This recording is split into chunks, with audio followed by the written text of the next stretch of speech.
Hey, what's going on, everybody? This is Mr. Hatch, and this is week number 9. It's a special month. It's November, so that means it's Native American Heritage Month. That has a little bit to do with what we're going to learn about this week.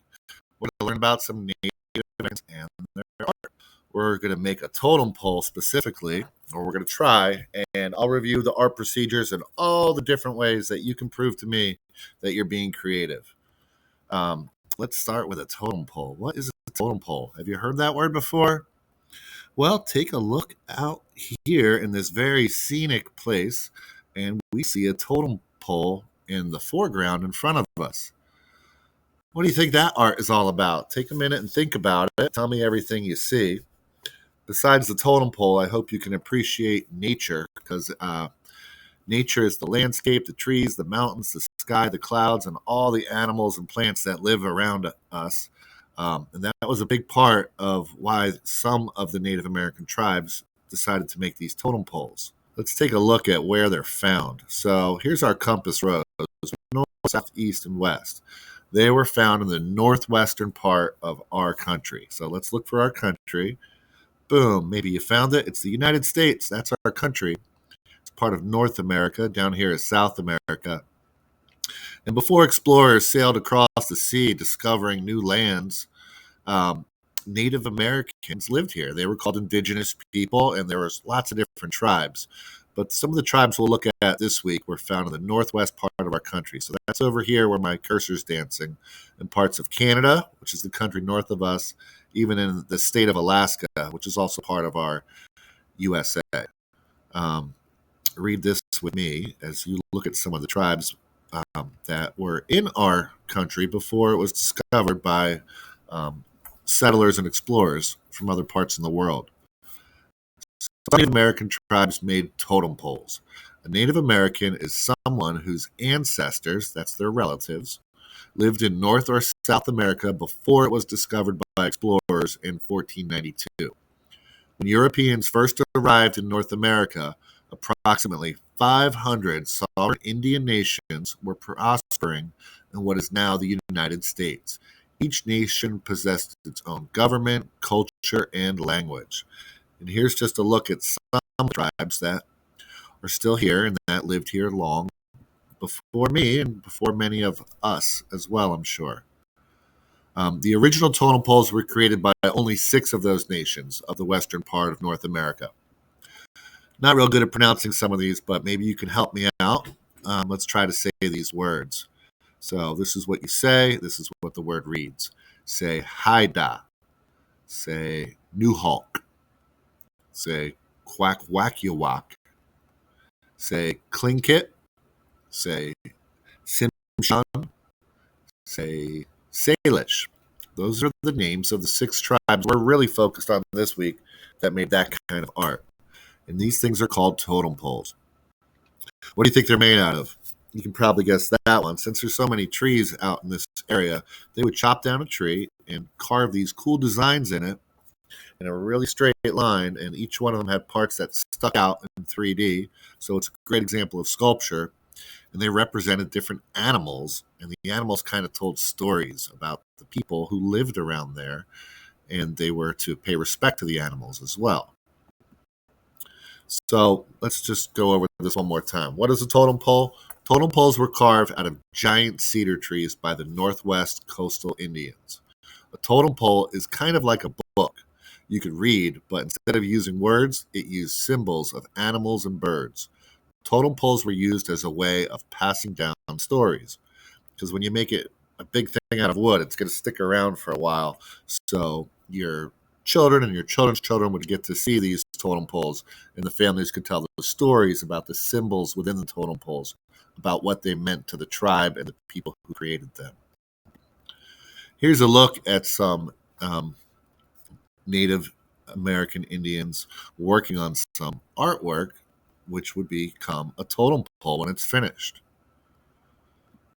So art was a big part in many of the Indian tribes, and they all expressed themselves in different ways. Some of them made jewelry, some of them made basketry and pottery, and some of them carved really neat things out of wood, like masks and totem poles. Here you can see that they're standing up the totem pole, and it's going to take a lot of people to try to lift that pole so it stands up without falling over. In fact, the whole tribe would gather around and help out, and it would be kind of a ceremony and a really special day to make one of those stand up tall in your village. Now, the faces on the totem pole, they kind of look like animals, right? But they're kind of different. That's what art is. You don't have to make it look realistic. There's lots of lines, shapes, colors. Some of the images are symmetrical. That means they're the same on both sides. And we use the word abstract when it doesn't have to look real. Can you guess what animals each one of these is? Well, they're not all animals. In fact, this one represents the sun. So lots of times they would pay respect to different parts of nature and different animals, and they would even represent people. If you made a totem pole, that's what we're going to do this week, is think about what kind of animals you might want to represent, or what kind of animal would represent you. Here's a house, and guess what? The doorway is actually an opening to is part of the totem pole, and you can go right through it. I'd love to check out the inside of that house, or even live in a house like that someday. A couple more animals for inspiration. What do we see? I see a turtle, a skunk. Often they'll put a bird, it could be a hawk or an eagle or a thunderbird on top of their totem pole. And we're going to use these elements in art. If you want to make your art 3D, I'll recommend using a paper towel tube or even a little toilet paper tube to show, because those are 3D, it shows form. But you can use any of these other elements in art. And texture is how something feels. Since they were made out of wood, you can actually see the grain of the wood and the cracks and the way a piece of wood might feel. That's what texture means. So your totem pole challenge this week is using cardboard tubes and other materials from around your home, even paper if that's all you have. Design and construct a totem pole that represents your family. Think about which animal represents your personality. Are you a lion? Are you a turtle? What kind of animal would you be? You can think about what kind of animal might represent your friend, and then you're putting a little bit of meaning behind your artwork, because the totem pole wasn't just meant to look pretty. The faces and the animals had symbolic meanings, and they would actually tell a story about people and about the place and about culture or tribe that made them. If you want to pause it and read any of these, this girl Ainsley did a nice description of which animal she picked on her totem pole. I think that's where I got this idea. And here's some cardboard tube art using recycled items around your home. I always encourage you to be creative, boys and girls. We all have different things you could use. You can even stack up a bunch of cans of soups to make a totem pole, I suppose. But your art can be two-dimensional or flat this week. 2D means you draw it, it's on a piece of paper. 3D means it's a sculpture, it's something you build. Maybe you can even build one out of clay or Legos if you have those types of materials. We all do have these cardboard tubes, boys and girls. What can you make with a paper towel tube or recycled object? Even if it's just one animal, here's some ideas of different ways students have been creative using recycled materials found around your home. Try to think of something you can make out of recycled objects. That's an option. If you can't make a whole totem pole, just make one animal maybe. If you don't have drawing supplies, do it on the computer app. I showed you how Canvas works. That's the app linked on your homework page. You can definitely check that out. It's a great way to show me you're being creative.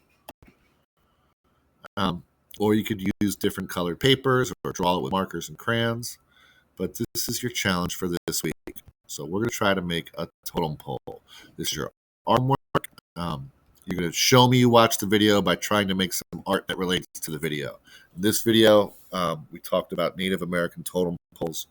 I'd love to see some art related to that. This week on your homework slide, you can't really see it. It says, tell me about your art. If you want bonus points, I'll count it as 2 assignments. If not only you send me a picture, but you write a few sentences about the artwork. Not it was fun, but what does it mean? What do your animals symbolize is what I want to find out. And don't forget, if you want to draw on the computer, click on this link right here. All right, it's almost time to go. Here comes my buddy. Hey, Mr. Hatch, what's that? Oh, this is my totem pole. I made it in art class. Well, what animals are on there? I see a frog, an eagle, a butterfly, and a snake. And what's that one? Oh, that's a bee. I don't like bees. Do you know how bees get to school? I don't know. How do bees get to school? On the school buzz. All right, pretty good joke. Good luck on your totem poles, boys and girls. Have a great week. Bye.